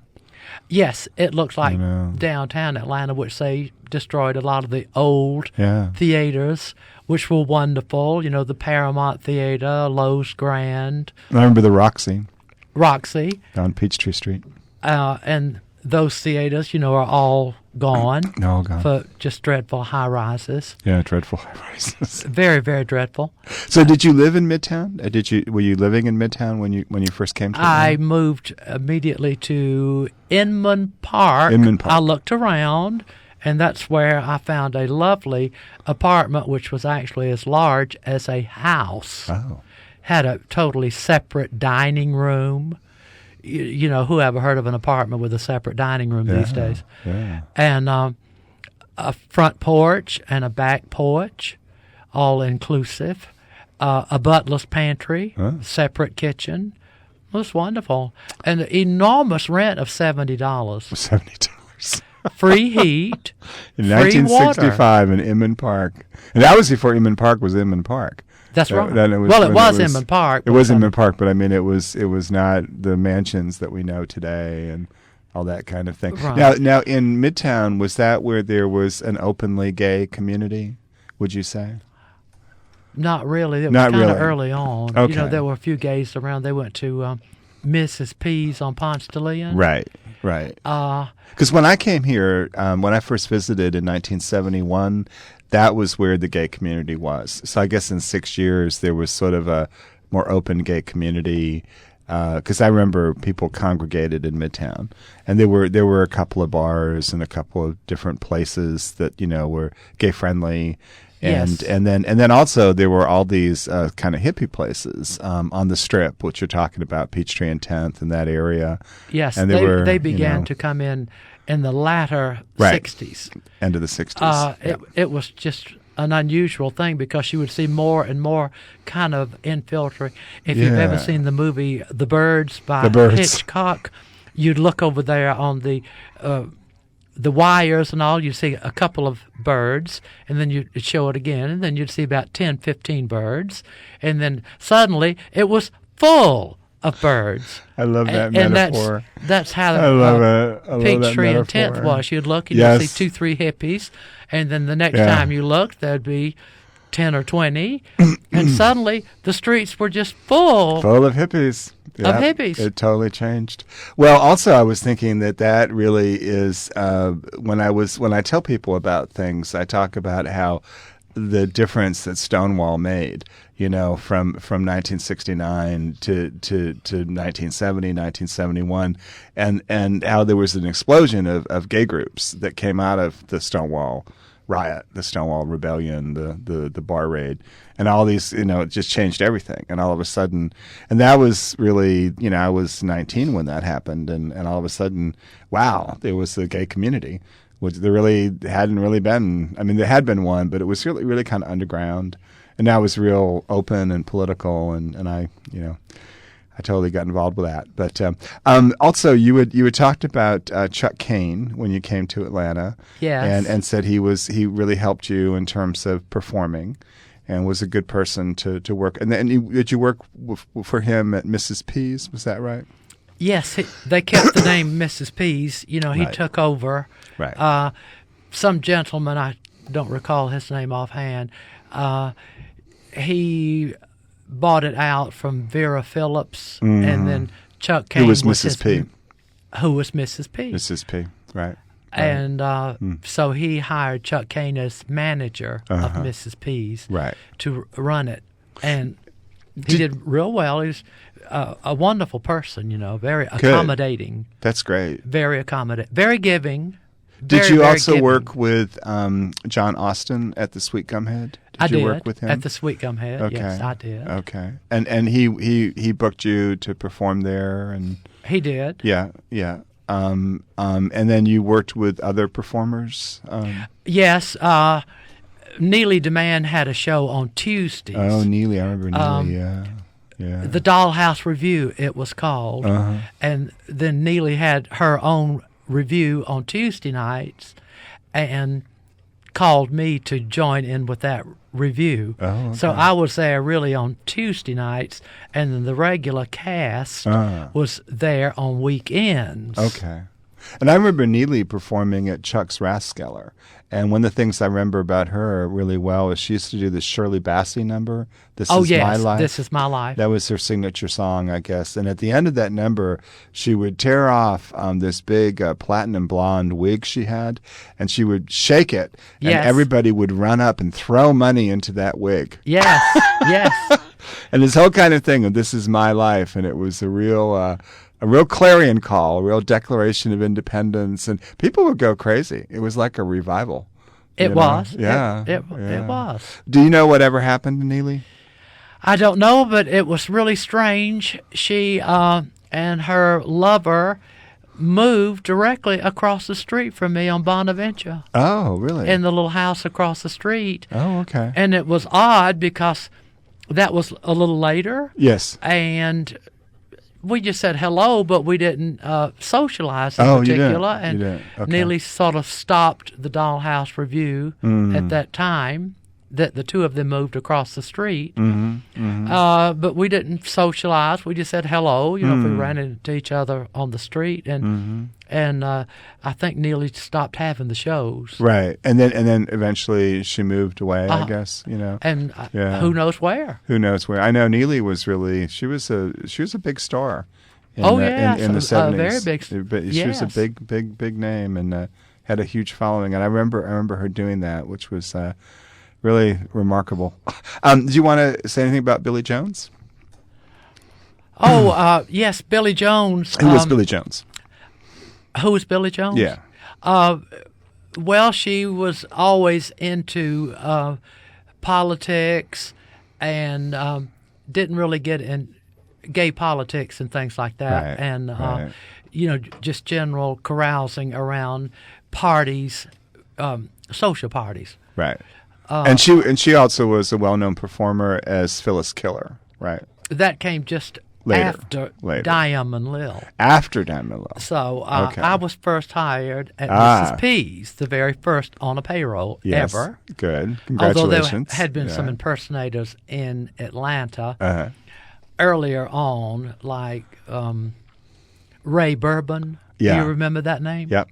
Ray Bourbon came I in do. early on, but then Ray Bourbon had fake papers saying that he had the sex change and was a woman. Oh. And it was from Mexico, so he showed those to the police. Well, I'm a woman, and that got around all the blue laws. So he was able to perform here, but he was still actually a man. That's correct. I the see. papers were all fake. From Mexico, which allows you to work. Right. And from what I understand, made right. $600 a week. Wow. And I think worked 6 nights a week and drank it all up in bourbon. True to her name. Absolutely true. Now, did that make it harder for you then? Because no, that was earlier on. It did not make it. It didn't. One iota. It didn't really make any difference. A couple years down the road. No, it made no difference. Because we were talking about how people were harassed sometimes, but you were never actually arrested for performing, right? Not for performing. Okay. Although they did raid the Club Centaur on Peachtree and 11th in 1970 and sprayed tear gas throughout the entire bar. Wow. Which went into the basement. And you were there. I was there. Wow. And in the basement was large dressing room for the stars. Yeah. So that tear gas descended the stairwell into the dressing room, which made everybody in the bar exit because you couldn't stand it. Right. I think they thought once again that there was dope there because the place was mobbed with customers, and it was on the hippie strip right there. Peachtree at 11th. Yes. Yeah. The center of everything. And so I assume they thought there was dope dealings, which it was not. Right. At all. It was a bar. They served alcohol legally and had a license. And also they just basically did that as harassment. Well, it's extraordinary because a similar thing happened at the Eagle on September 10th, 2009. Where they came in, that Red Dog Squad came in and they harassed all the employees and all the customers and made them lie on the filthy floor and searched them without any warrant. And it's just here it is 40 years later and there's another raid like that. So we're going to talk some more about that in some other interviews that we do. So Billy was basically a colleague of yours? I mean, he was... colleague. Okay, but you did know him. I know. Yes, I did. And everybody did. So we started our show at Mrs. P's. Right. And quite soon they had everybody on the bandwagon. I started, and then I got a friend of mine to co-star. Right. So it was the two of us. Who was that? Who was your Ricky co-star? Jade. Ricky was Jade. a stage name. Okay. And so it was the two of us for a couple of months or so. But then more and more people came in to get in on the bandwagon. So the cast got larger. Right. And the show got bigger. Right. And then they really didn't want Billy Jones there. Oh. So right next door, they had. Do you remember the club? We had a thing about about a year ago. You know where they tore it down? It was the Phoenix, but before that it was right.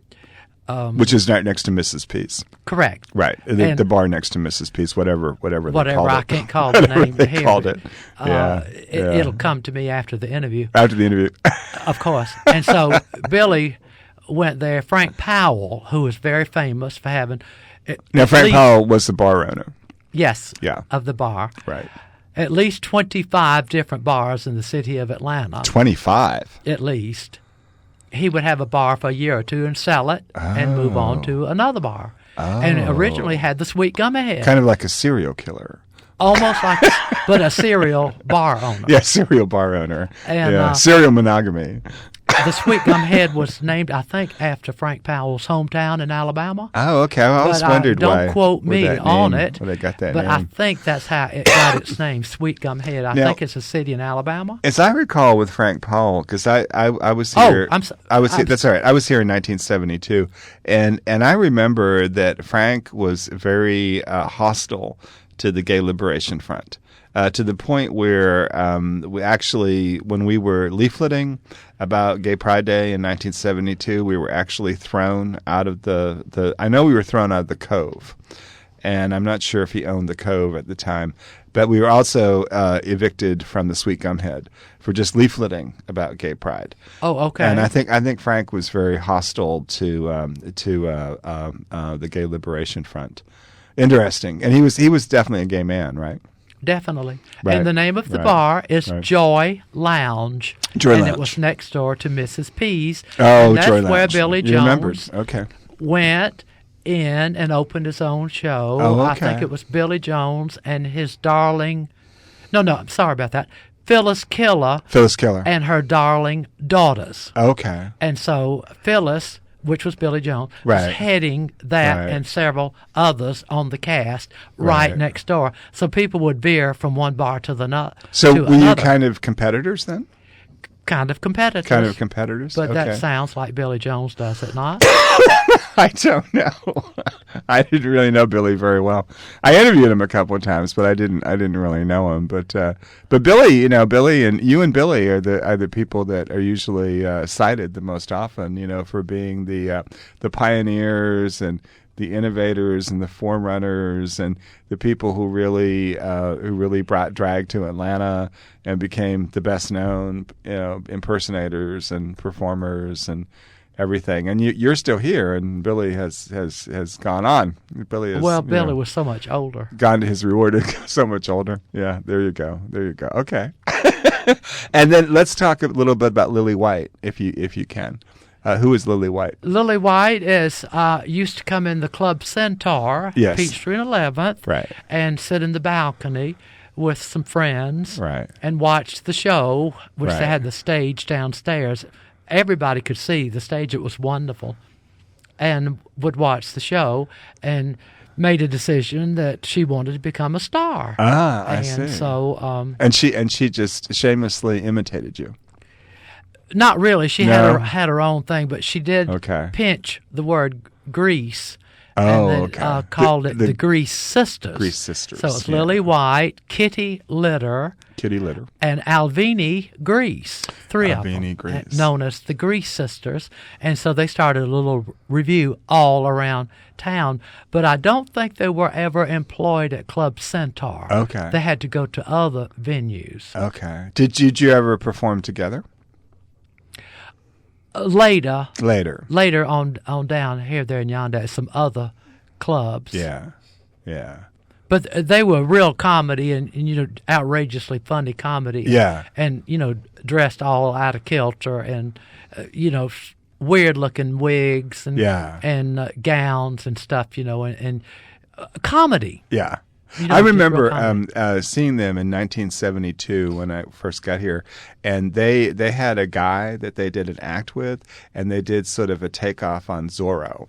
It was kind of, so they were dressed like sort of duennas, and they had the mantillas and the big black wigs and all that kind of thing, and then this guy was pretending he was Zorro, and they had this it was quite elaborate, but I remember Lily White and Kitty Litter, and then Lily White is still around, right? Oh yes, Lily is performing Okay. over there at Three-Legged Cowboy. Oh, okay, all right, Three-Legged Cowboy. Okay, and what about Kitty Litter? Kitty Litter supposedly has retired Uh-huh. and was last seen working as a cashier at Kroger's. Oh, really?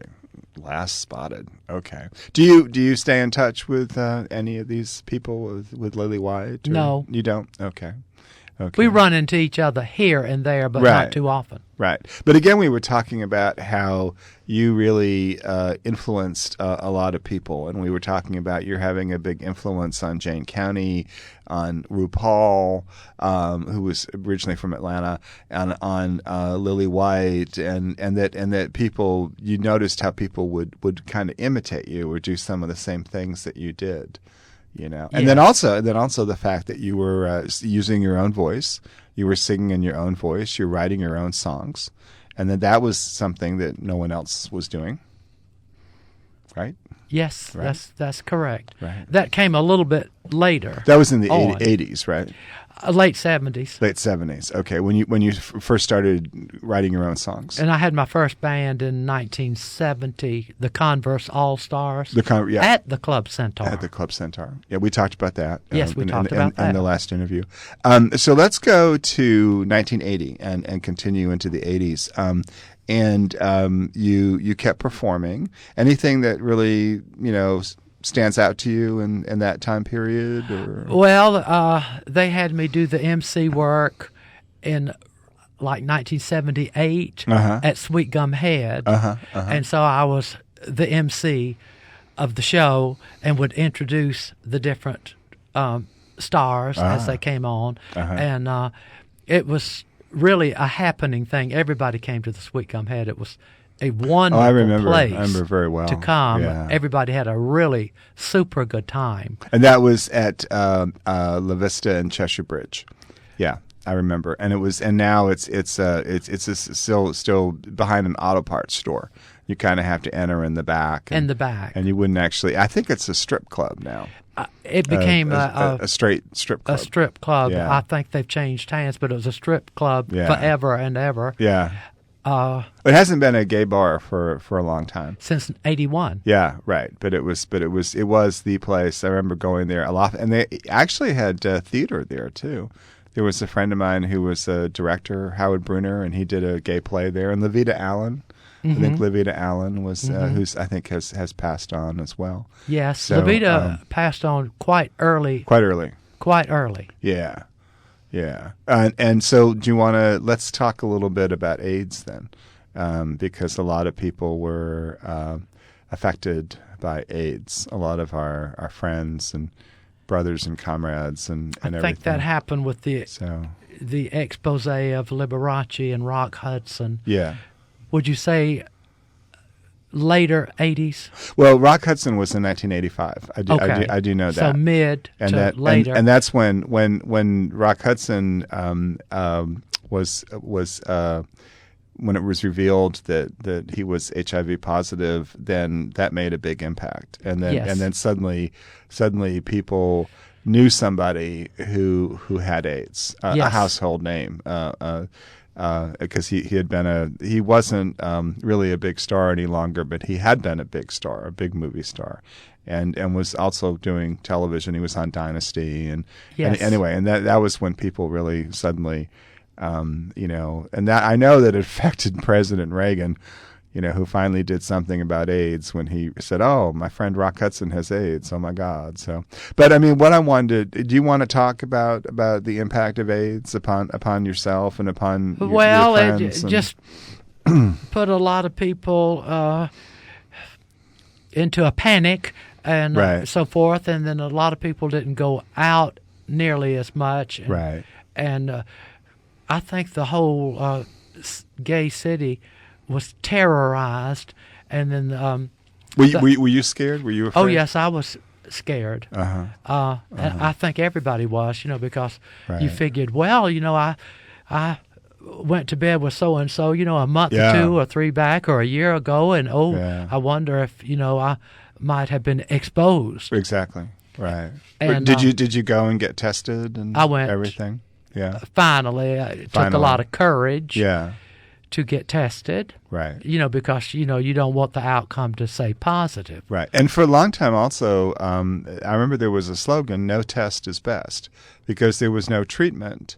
Uh-huh. And then people said, well, then what's the point of knowing if you're positive, because there's no treatment for it.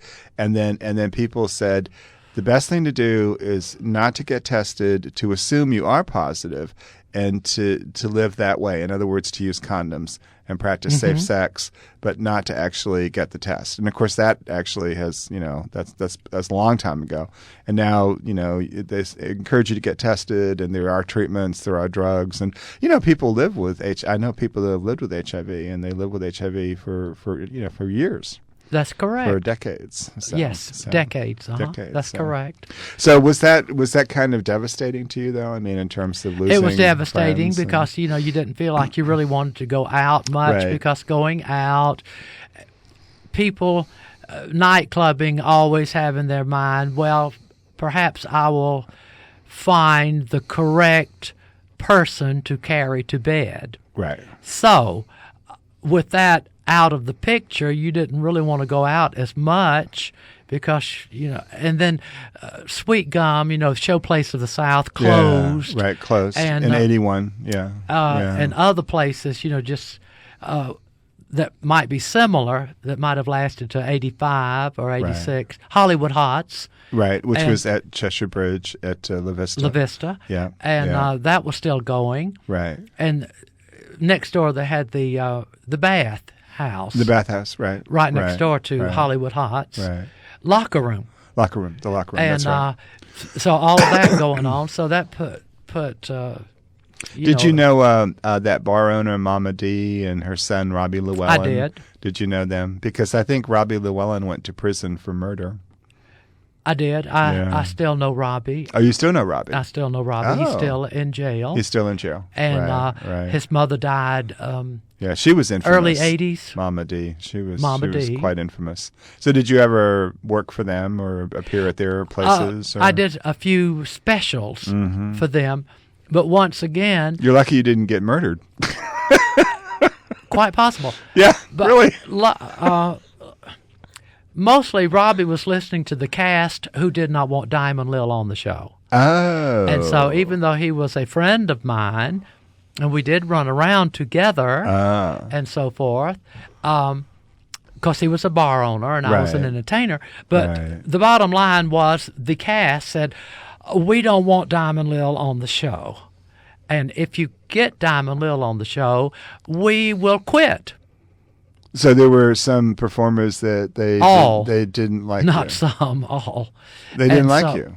No. Oh. No. Because I'm a show stealer. Okay. Well, I just happened to be a show stealer. They might have been jealous because I was born that way. They might have been jealous because you used your own voice and you didn't lip sync Well, I could lip sync too and everything, but I was but you used your own drama. voice and you wrote your own songs and Huh. Okay. Now, so you did manage to do some performing with him. Yes, I did. Okay. A guest spot here and there, A guest yonder. spot. Okay. I did. Some. Yeah. Not a whole lot, but some performances at Hollywood Hot. Oh, okay. Now, and then when he was going to open the Union Station, which was a humongous club with about 4 or 5 real train cars. And I think that was that at Bennett Street at Tula in that Armour area or something Circle like that? underneath Armour the Circle. expressway Armour Circle, area. Right. Okay, that over there. Okay. And so he had 4 or 5 train cars there. Yeah. And then one train car, one of the Pullman cars was going to be called the Diamond Lil Lounge. Oh. And it was all advertised. Wow. Coming. Great. And I think 1 or 2 of the train cars got open. And then the Union Station was huge. Yeah. It was really huge. Yeah. And it didn't fill up like they had hoped it would. It was very costly to build it. And it didn't fill up with patrons like they had thought it would do. That should have, but didn't. Perhaps that... No. they were doing that in the late 70s before the AIDS epidemic surfaced. Right. So that had nothing to do with it. It just didn't have the patronage. It just didn't take off. Yes. But you did do some performing over there at Union Station, I guess, or I don't think you don't think it didn't last long. Didn't last long. Okay. No. So what short-lived. actually happened to Robbie? I mean, who was he? Who did he kill? Well, it was reported that he hired 3 guys to do away with a nightclub owner that ran Mothers. This was all in the newspapers. Right. Right. I didn't know anything about that. Okay. I still don't know anything about that except what, and I guess you can look it up on the computer and find out. Yeah. All these things, since the whole world is on the computer. The whole world is. The whole world, and so forth. So that was reported, and so 3 people did get killed. Oh, 3 people. The owner of Mothers and 2 of his little friends. Oh. So it was a total of 3. And Robbie was found guilty of hiring a hitman? 3 Yeah. hit people. Oh, okay. Okay. So he was found guilty of. Well, it must have that. been. It sounds like you and he were friends. We were friends. So that we went out frequently. Right. So that must have been hard for you then when he. It was very, very hard. My friend is being found guilty of murder. Yes, it was very hard. Wow. And so you're still in touch with him? Yes. Still Okay. in touch. He's still in jail, Right, and he's trying to get paroled, but hasn't had much luck on that. Oh, I think he's been in jail over 30 years. Yeah, it seems to me. I remember some of these things dimly, and it's interesting when you talk about the confluence of events, because here's the beginning of AIDS, and then here's a gay bar owner who's found guilty of murder. And, and as you were saying, I mean, in addition to the AIDS being a tragedy, it also had a real dampening effect on people going out and doing things. And they had to really sort of adapt and adjust to a whole new kind of social situation, Yes. with AIDS coming in. And one of the good things about what happened, though, was that there were a lot of organizations that resulted from the AIDS epidemic, like AIDS Atlanta and Positive Impact and AIDS Survival Project and different things like that happened. Atlanta Gay Center, wasn't that one? Atlanta Gay Center, that didn't really have anything to do with AIDS. Nothing. That was in the 70s. That I was involved with that when it first started. But I was thinking about how the AIDS crisis also led to more organization, in the city, that kind of thing. I want to make sure that we talk about your writing, too, because when did you start writing there was that alternative newspaper, kind of like what Creative Loafing is, or called The Great Speckled Bird? Yes, I started writing for that. When did you start writing for that? 69 or 70, I'm not sure. And Burl Boykin said that he kind of helped to get you involved with it? Yes, I knew a lot of people there. Everybody was super friendly. Oh, good. And what did you write for the Bird? I usually wrote things that happened, usually with the police, harassment generally, and then some things that were happening with me personally.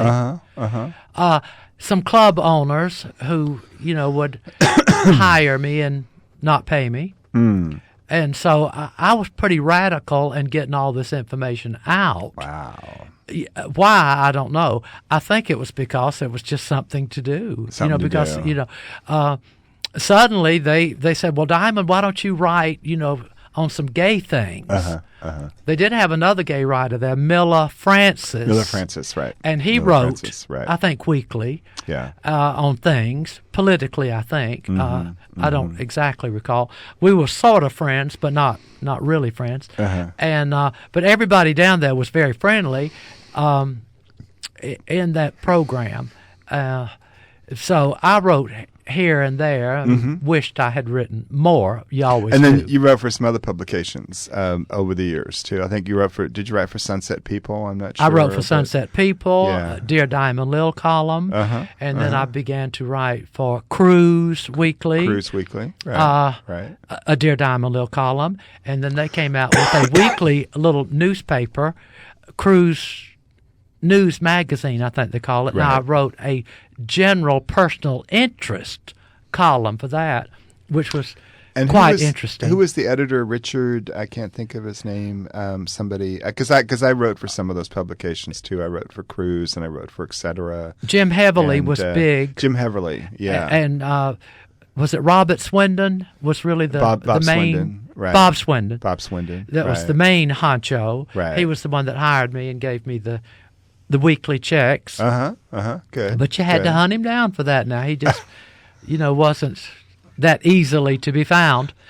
But I remember you had to hunt him having down. to do that myself. I said I wrote this and you published it. Now you Yeah, need to, now pay me. I need money. Now you need to pay me. You need to make good on your word.